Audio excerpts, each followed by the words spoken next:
before. And if I have to speak about where I come from, because I think we are the understate as the Mount Kenya people, we've lost so much in terms of our markets. Coffee, tea prices are their lowest. We lost the miraa markets. We lost the rice, prices of rice, potatoes and everything else at their lowest. And we want to persuade the people of this region never again to imagine that when you vote for your brother or your relative, you have an advantage at all. We have suffered greatly during the leadership of President Uhuru Kenyatta, who we believed in, who we elected, some of us thinking that during his time, the economic well-being of this country would have changed. I'm seeing a leader of such a huge party now moving from the steering wheel of steering a country to prosperity, steering a government to deliver on its promise to the people, and now become one of the architects and mechanics of crafting a coalition with the opposition when he's retiring. It's never been heard of. It is sad.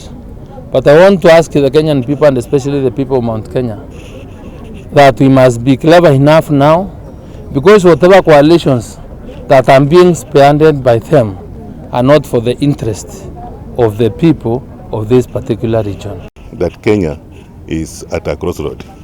Kenyans are suffering. The economy is down. Public debt is very high. There is joblessness. There's lack of opportunities for youth to work, and there are many other issues that are affecting us.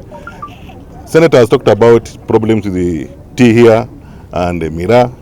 We have even worse problems in our region of sugarcane. All the factories have collapsed. The maize farming has also collapsed because the prices are very bad, and so we need a serious transformation come 2022.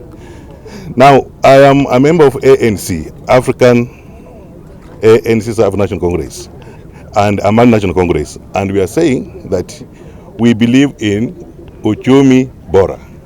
So when we say ANC, our response is Uchumi Bora. Being one of the people that believe the mwananchi or the public must get an opportunity and must be respected, their decision must be respected,